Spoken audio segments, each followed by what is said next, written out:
আমার শ্রদ্ধেয় শহীদ রাষ্ট্রপতি জিয়াউর রহমানের ৮৯তম জন্মবার্ষিকী উপলক্ষে এই আলোচনা সভা, যার গল্প আমাদের দর্শনের বিশিষ্ট আলোচকবৃন্দ, সম্মানিত সুধীমণ্ডলী, আসসালামু আলাইকুম। আজ স্মৃতিচারণ করতে গিয়ে আমার মনে পড়ে শৈশব ও কৈশোরে জাতীয় শিশু সংগঠন ও শিশু কিশোরদের প্রতিযোগিতামূলক অনুষ্ঠান নতুন কুড়িতে অংশগ্রহণের দিনগুলো।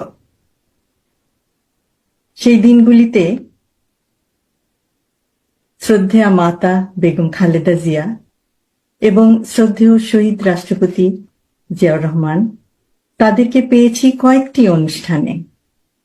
তাদের উৎসাহ, অনুপ্রেরণা আমার মতো আরো অনেক শিশু কিশোরদের চলার পথের পাথেয়। আজ জন্মবার্ষিকী উপলক্ষে তার উদ্দেশ্যে একটি কবিতা উৎসর্গ করতে চাই।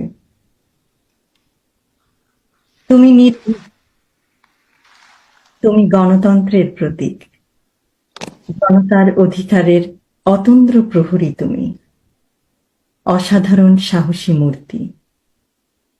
তুমি নেতা, তুমি কঠোর পরিশ্রমী,